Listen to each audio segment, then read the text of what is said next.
శ్రావణ మాసంలో పౌర్ణమికి ముందు వచ్చేటువంటి శుక్రవారాన్ని హిందువులు భక్తి శ్రద్ధలతో వరలక్ష్మి వ్రతాన్ని ఆచరిస్తూ ఉంటారండి. ఈరోజు వరాలిచ్చేటువంటి వరమహాలక్ష్మిని పూజిస్తారు. ఈరోజు ఎలాంటి నైవేద్యాలు పువ్వులు సమర్పిస్తే అమ్మవారు సంతోషపడి మనల్ని దీవిస్తారు, అన్ని కష్టాలు తీరుస్తారు. ఈ వీడియోలో మనం పూర్తిగా తెలుసుకుందామండి. వరలక్ష్మి అమ్మవారు మనం భక్తితో సమర్పించేటువంటి నైవేద్యం తీసుకొని మనకు అన్ని రకాల సంపదలను ఇస్తుందండి. మన కష్టాలని పోగొడుతుంది, కోరుకున్న కోరికలు నెరవేరుస్తుంది. బంగారం, ధనం, ధాన్యాలు, విద్య, చదువు అన్నింటినీ కూడా మనకు ప్రసాదించేటువంటి చల్లని తల్లి లక్ష్మీదేవి అమ్మవారు. ఒక్కరోజు ఆది శంకరాచార్యులు మధుకరానికి బయలుదేరి ఒక నిరుపేద ఇంటి ముందు నుంచి భవతి భిక్షాందేహి అనేటువంటి కేక వేశారు. అడుగు తడబడుతుండగా ఆ ఇంటి ఇల్లాలు గుమ్మం ముందుకు వచ్చి చూసింది. ఎదురుగా సాక్షాత్తు వామనుడే దిగివచ్చాడా అన్నట్లుగా బ్రహ్మ తేజస్సుతో వెలిగిపోతూ ముద్దులొలుకుతున్న బాలశంకరుడు జోలపట్టుకొని ఉంటాడు. ఆ తల్లికి ఏం చెయ్యాలో తోచదు. ఏం లేదు అని చెప్పడానికి మనసు రాలేదు. కళ్ళతో నీళ్ల పర్యంతం అవుతుంది. గ్రామంలో మరొక చోట భిక్షకు వెళ్ళిన భర్త తిరిగి రాలేదు. ఆయన రాంది ఈ కుర్రవాడికి నేను ఏమి ఇవ్వగలను అని బాధపడసాగుతుంది. ఆ దీనురాలు ఆది శంకరాచార్యుల వారిని ఈ విధంగా అంటుంది. నాయనా, నీకు భిక్ష వేసేటువంటి భాగ్యాన్ని ఆ భగవంతుడు నాకు ఇవ్వలేదు. ఈ దీనురాలి ఇంటికి నువ్వు ఎందుకు వచ్చావు? గుమ్మంలోనికి వచ్చిన నిన్ను నేను ఊరికే ఎలా పంపించను అని కుంగ తీసేటువంటి విచారంతో ఇంట్లోకి వెళ్ళి ఇల్లంతా గాలిస్తుంది. కష్టం మీద ఇల్లంతా వెతకగా ఒక ఉసిరి పండు కనిపిస్తుంది. ఆ తల్లి దానికే పరమానందం పడుతూ భక్తితో తీసుకువచ్చి దానిని ఆ ఉసిరికాయని శంకరుని చేతిలో పెడుతుంది. అప్పటికే ఆ గృహిణి నిస్సహాయత శంకరునికి అర్థమవుతుంది. ఆయన తల్లి ప్రతిరూపాన్ని సందర్శించాడు. ఆయన కళ్ళు శ్రావణ మేఘాలుగా మారుతాయి.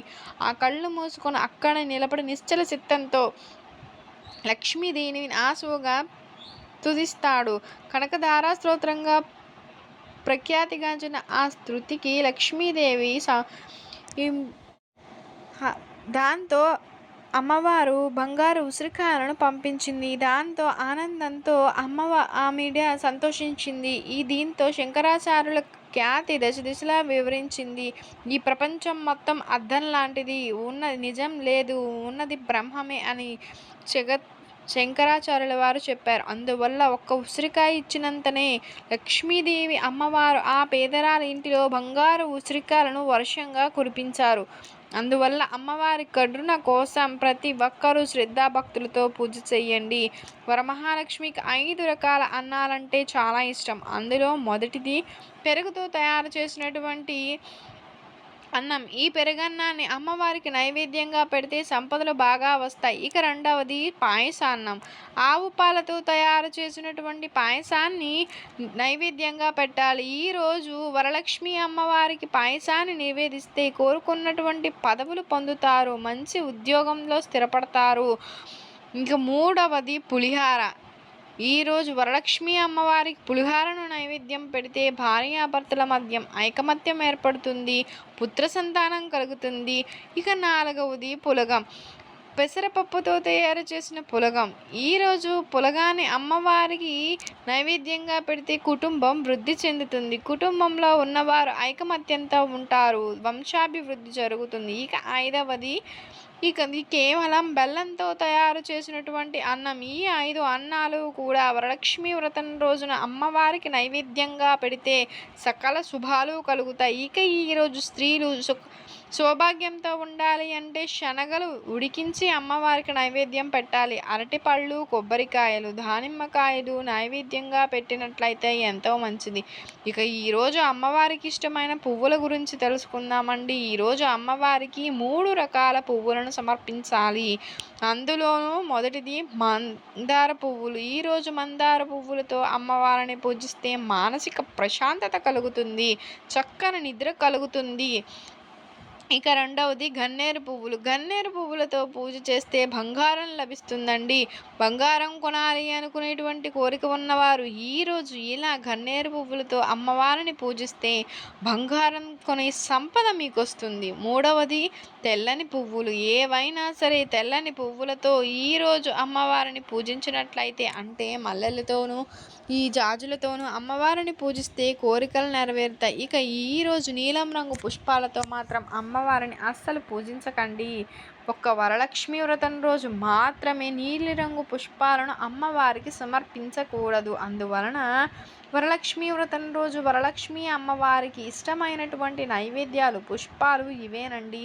ఎంతో పవిత్రమైన వరలక్ష్మి వ్రతం రోజు వీటిని అమ్మవారికి సమర్పిస్తే అఖండ లక్ష్మీ కటాక్షం కలగడం ఖాయం. వరలక్ష్మీదేవి నిస్వార్థంగా మనకి సిరి సంపదలను కురిపిస్తుంది. మన వల్ల ఏ ప్రయోజనం లేకపోయినా మనల్ని అనుగ్రహించే తల్లి వరలక్ష్మీదేవి. అలాంటి వరలక్ష్మీదేవిని సులభంగా మన ఇంటిలోనికి రప్పించుకోవాలి అంటే దానికి ఒక మార్గం అనేది ఉంది. ఎవరికి ఏది ఇష్టమో అది ఇస్తే మన ఇంట్లోనికి వస్తారు. అలానే మహాలక్ష్మీదేవికి అత్యంత ప్రీతికరమైనటువంటి ఒక మంత్రం ఉంది. ఆ మంత్రం పేరు వ్యూహలక్ష్మి మహామంత్రం. ఈ వ్యూహలక్ష్మి మహామంత్రాన్ని అనుష్ఠానం చేసినటువంటి వారు ఎటువంటి దౌర్భాగ్యులైన దరిద్రులైన మహదైశ్వర్య సంపన్నులుగా మారతారు. సకల సంపదలు పొందుతారు. వ్యూహలక్ష్మీదేవి వెంకటేశ్వర స్వామి వారి వక్షస్థలంపై ఉంటుంది. శ్రీమన్నారాయణుడు వెంకటేశ్వర స్వామి అనే పేరుతో అవతరించారని చెబుతారు. వెంకటేశ్వర స్వామి యొక్క వక్షస్థలం పైన ఎడమ వైపున లక్ష్మీదేవి ఉంటుంది. ఇప్పటికీ తిరుమల వెళితే స్వామివారి విగ్రహం మీద సరిగా వక్షస్థలం పైన ఆ లక్ష్మీదేవి ఉంటుందండి. ఆ లక్ష్మీదేవికి వ్యూహలక్ష్మి అని పేరు. ఈ విషయాన్ని స్కంద పురాణంలో చెప్పబడింది. వ్యూహలక్ష్మి మంత్రాన్ని జపించిన వారందరూ కూడా సకల సంపదలు పొందారు. పూర్వం సనత్కుమారుడు అనే మహర్షి ఈ వ్రతాన్ని ఆత్మారాముడు అనేటువంటి దరిద్రునికి ఇచ్చారు. ఆ ఇద్దరు కూడా 7 కొండల మీద ఈ మంత్రాన్ని జపిస్తారు, అనుష్ఠానం చేస్తారు. శంకరుడు అనే మహారాజు జనమేజయుడు వంశంలో పుట్టాడు. అంటే పాండవుల వంశంలో పుట్టాడు. ఆయనకు ఒకసారి శత్రువుల వల్ల రాజ్యమంతా పోతే ఆయన అదృష్టం బాగుండి 7 కొండలకు వెళ్ళడం, అక్కడ సనత్కుమారుల వారి యొక్క ఋషి దర్శనమివ్వడం, ఈ మంత్రం చెప్పడం, ఇవన్నీ చేయడం జరిగింది. ఈ మంత్రాన్ని కనుక అనుష్ఠానం చేస్తే ఆయన రాజ్యం ఆయనకు తిరిగి వస్తుంది. అంతటి శక్తివంతమైన మంత్రం అండి ఈ మంత్రం. అంతేకాదు ఆ తర్వాత ఆత్మారాముడు అనేటువంటి అతను ఉంటాడు. ఆయన మహారాష్ట్రలో ఉండేవాడు. ఆయన పరమ దరిద్రుడు అని ఆయన చనిపోదామని వస్తే ఆత్మహత్య మహాపాపం అన్నారంట. అంతటి మహాపాపం మూట కట్టుకోవడం ఎందుకు అని అతను ఎటు పడితే అటు నడుచుకుంటూ వెళ్ళగా ఆయన కూడా అదృష్టవశాత్తు స్వామి పుష్కరిణి దగ్గరకు వస్తారు. అక్కడ సనత్ కుమారులు వారు దర్శనమిచ్చి ఈ మంత్రాన్ని ఉపదేశించగా ఈ మంత్రాన్ని ఆయన స్వామి పుష్కరిణి దగ్గర చేశారండి. అంటే 7 కొండల మీద చేశారు. ఈ విధంగా చేయడం వలన అతని దరిద్రమంతా తొలగిపోయి అష్టైశ్వర్యాలను అనుభవిస్తాడు. ఈ మంత్రాన్ని ఇంటిలో చేసుకోవచ్చండి, లేక దేవాలయంలో చేసుకోవచ్చు. శుక్రవారం వచ్చినప్పుడు అందులో ఈసారి వచ్చేది వరలక్ష్మి వ్రతం రోజున ఈ మంత్రాన్ని కనుక ఎవరైతే జపిస్తారో వారు కటిక దరిద్రులైనా సరే అండి సకల సంపదలు పొందుతారు. ఆ వ్యూహలక్ష్మి మంత్రం ఏమిటంటే ఓం శ్రీ ఓం నమః పరమలక్ష్మ్యాయై విష్ణువక్ష స్థితాయై రమాయై ఆశ్రిత తారకాయై నమో వహ్నిజాయాయ నమః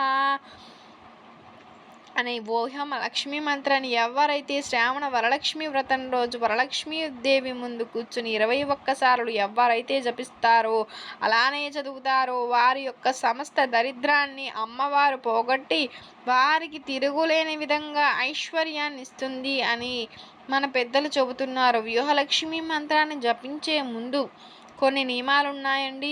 ఈ వ్యూహలక్ష్మి మంత్రం జపించే ముందు తలకు స్నానం చేసి మాత్రమే చేయాలి. ఆరోగ్యం సహకరించని వారు కనీసం స్నానం చేసైనా సరే ఈ మంత్రాన్ని జపించవచ్చు. బ్రహ్మచర్యం పాటించాలి. నేల మీద పడుకోవాలి. మాంసాహారం స్వీకరించకూడదు.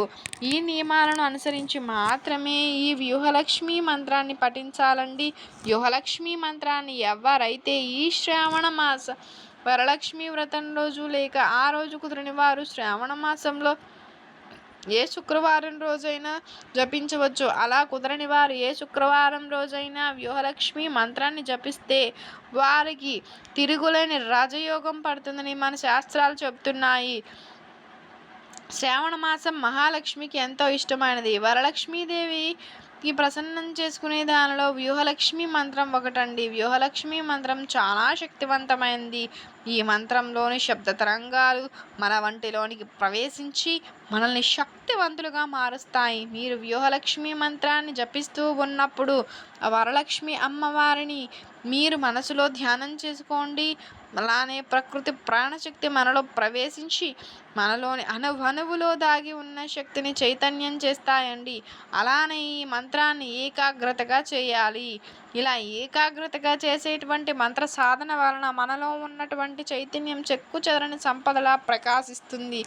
వ్యూహలక్ష్మి మంత్రంలోని ప్రతి అక్షరం కూడా ఎంతో శక్తివంతమైంది. వ్యూహలక్ష్మి మంత్రం జపించడం వల్ల ఆటంకాలు తొలగి విజయాన్ని పొందుతారు. ఎవరైతే భరించలేని కష్టాలు, బాధలు, భార్యాభర్తల మధ్య గొడవలు, ఉద్యోగం రాక ఇబ్బంది పడుతున్నవారు, అప్పుల బాధతో ఇబ్బంది పడుతున్నవారు, దారిద్ర్యం అనుభవిస్తున్నవారు ఈ వరలక్ష్మి వ్రతం రోజు అంటే ఈ నెల 25వ తేదీ అనగా ఆగస్టు 25వ తేదీ అత్యంత దివ్యమైనటువంటి రోజు. ఈ రోజు ఈ పవిత్ర మంత్రాన్ని జపిస్తే మీ కష్టాలన్నీ తీరి ఆ అమ్మవారు మనకి కలిగిస్తుందండి. ఇక 2023 వరలక్ష్మి వ్రతాన్ని నిజ శ్రావణ మాసంలో పౌర్ణమికి ముందు వచ్చేటువంటి శుక్రవారం అంటే ఆగస్టు 25, 2023 శుక్రవారం రోజున వరలక్ష్మి వ్రతాన్ని గనక ఈరోజు వరలక్ష్మి వ్రతం చేసుకోవడానికి మనకి 16వ తేదీని చేసుకుంటాం కదండి. అది మనకి ఈసారి ఎర్లీ మార్నింగ్ వచ్చింది. ఆ టైంలో కనుక మనం పూజ చేసుకున్నట్లయితే మనకు విశేష ఫలితాలు అనేవి కలుగుతాయండి.